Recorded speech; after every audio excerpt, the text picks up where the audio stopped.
Assalamualaikum semua, kembali lagi di channel YouTube aku. Jangan lupa ya teman-teman, klik subscribe and klik tanda lonceng. Ingat ya teman-teman, subscribe itu gratis dan gak ada ruginya jika kalian subscribe channel aku, agar aku terus semangat upload video terupdate seputar prakerja. Terima kasih. Kali ini aku ingin ngejelasin teman-teman yang kaitannya dengan pembukaan gelombang keempat, yang tentunya ini sangat banyak dinantikan oleh teman kita yang ingin ikut ke gelombang keempat ini. Oke, jadi langsung saja aku akan jelasin 5 fakta baru yang teman-teman harus perhatikan atau tahu tentang gelombang keempat ini. 5 fakta baru pendaftaran kartu prakerja gelombang keempat. Nah, ini beritanya Selasa 14 Juli 2020 ya. Jadi ini adalah berita terbaru ya teman-teman. Masih hangat-hangatnya untuk teman-teman ketahui mengenai 5 fakta baru pendaftaran kartu prakerja gelombang 4 ini. Jakarta.kompas.com, pemerintah akan membuka pendaftaran program kartu prakerja untuk gelombang 4 mulai minggu ketiga atau keempat Juli 2020. Menurut pemerintah, seleksinya akan lebih ketat. Nah, program ini yang sempat mendekap cukup lama karena sejumlah perbaikan, tercatat sudah 3 bulan. Program menjadi salah satu andalan pada masa kampanye Presiden Jokowi atau Jokowi ini tak membuka pendaftaran untuk peserta baru. Nah, jadi di sini teman-teman, memang pembukaan keempat atau pembukaan gelombang keempat ini akan dimulai pada minggu ketiga atau keempat pada bulan Juli 2020. Nah, dan juga penundaan di sini dikatakan bahwa penundaan yang terjadi karena memang dilakukan perbaikan agar sistem kartu prakerja itu menjadi lebih baik. Berikut adalah 5 fakta yang teman-teman harus ketahui sebelum mengikuti gelombang keempat, karena informasinya ini sangat penting teman-teman. Jadi fakta yang pertama adalah kuotanya bisa sampai 500.000. Sekretariat Kementerian Koordinator Bidang Perekonomian Susi Wijono menuturkan kuota pendaftaran kartu prakerja gelombang keempat direncanakan bisa mencapai 500.000 peserta.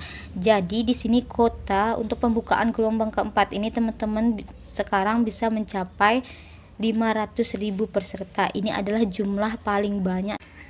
Lanjutnya, jumlah kuota gelombang kartu prakerja batch 4 ini merupakan terbanyak dibandingkan 3 gelombang kartu prakerja sebelumnya, atau meningkat dari kuota gelombang sebelumnya sebanyak 300.000 orang.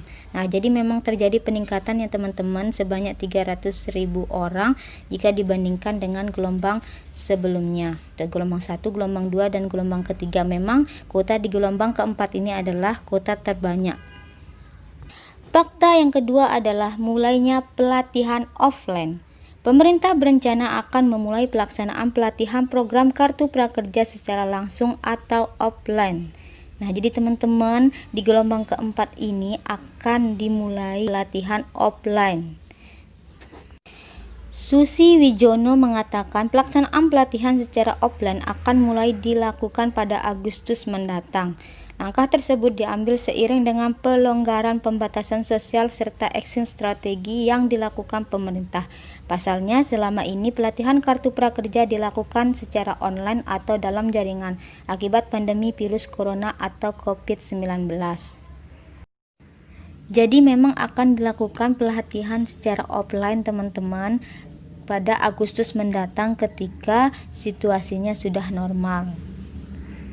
Lanjutnya, Susi Wijono menjelaskan pelaksanaan pelatihan secara offline akan dilaksanakan sesuai dengan protokol kesehatan yang telah ditetapkan oleh gugus tugas COVID-19, serta menjaga jarak, mencuci tangan, hingga penggunaan masker. Menurut aku teman-teman, pelatihan secara offline ini sangat bagus sekali karena tidak semua orang mengerti tentang teknologi atau mengerti tentang digital. Jadi untuk teman-teman kita yang ingin ikut itu sangat mudah sekali mungkin memahami nanti pelatihan yang akan didapatkan, dan juga tentunya akan lebih mudah karena mendapatkan praktek secara langsung. Fakta terbaru yang ketiga dari gelombang keempat ini adalah, adapun pada gelombang kali ini pemerintah bakal mulai memprioritaskan peserta pencari kerja atau pekerja yang terdampak pandemi virus corona atau COVID-19. Jadi sekarang yang diprioritaskan pemerintah itu adalah para pekerja yang terdampak COVID-19.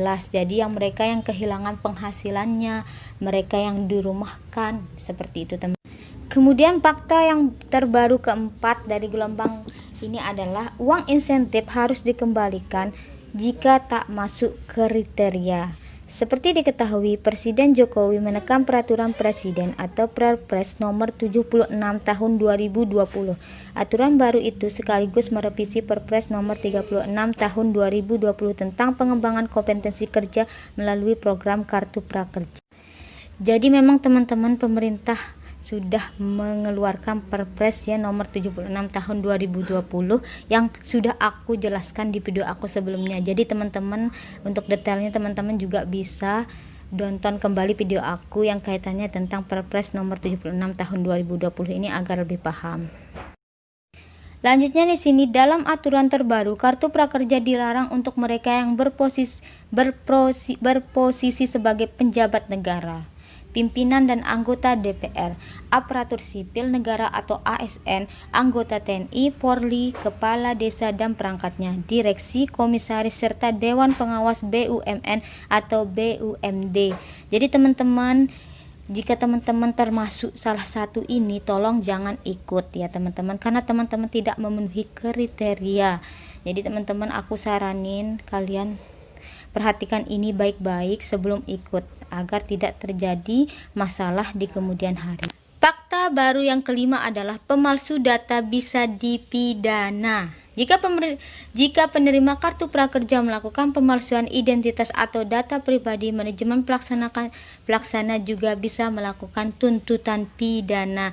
Jadi teman-teman, sebelumnya aku sudah juga jelasin tentang ini. Jadi tuntutan pidananya itu sekaligus dengan ganti rugi jika teman-teman melakukan pemalsuan identitas. Ganti rugi di sini adalah insentif yang teman-teman terima itu akan dikembalikan jika terbukti teman-teman melakukan pemalsuan identitas. Aku harap di sini teman-teman jangan sampai dicoba-coba ya teman-teman melakukan hal ini, karena ini tidak baik dan sanksinya itu pidana loh teman-teman. Teman-teman nggak mau kan masuk penjara. Jadi teman-teman harus memenuhi syarat dan memang benar-benar identitas yang asli digunakan dalam mengikuti kartu prakerja ini. Di sini pasalnya sudah jelas teman-teman, pasal 31D Peraturan Presiden atau Perpres nomor 76 tahun 2020 yang bunyinya gini. Dalam hal penerima kartu prakerja dengan sengaja melakukan pemalsuan identitas dan atau data pribadi, manajemen pelaksana mengajukan tuntutan pidana yang dapat digabungkan dengan tuntutan ganti rugi sesuai dengan ketentuan peraturan perundang-undangan. Jadi pasalnya sudah jelas teman-teman. Teman-teman jangan coba-coba lakukan hal ini, yaitu pemalsuan identitas. Aku harapkan teman-teman jujur apa adanya. Kalau memang memenuhi syarat dan kriteria, silahkan ikut. Jangan sampai teman-teman melakukan tindakan yang tidak terpuji ini teman-teman, karena memang kartu prakerja ini ditunjukkan kepada orang-orang yang memang benar-benar membutuhkan. Seperti itu. Jadi kesimpulannya ada 5 poin penting dari pembukaan kartu prakerja gelombang keempat ini. Yang pertama adalah kuotanya bisa sampai 500.000 dan ini adalah jumlah yang besar teman-teman dibandingkan dengan jumlah kuota sebelumnya dari gelombang sebelumnya. Yang kedua adalah akan dimulai pelatihan offline pada Agustus mendatang. Yang ketiga adalah diprioritaskan untuk pekerja terdampak COVID-19. Yang keempat, jika tidak memenuhi kriteria insentif harus dikembalikan. Dan yang terakhir adalah pemalsu data bisa dipidana. Nah, itulah adalah 5 fakta baru dari gelombang keempat yang teman-teman harus tahu sebelum mengikuti gelombang keempat. Semoga informasi yang aku sampaikan tadi bermanfaat ya teman-teman. Terima kasih. Jangan lupa subscribe, klik tanda lonceng, komen, like, and share sebanyak-banyaknya. Terima kasih.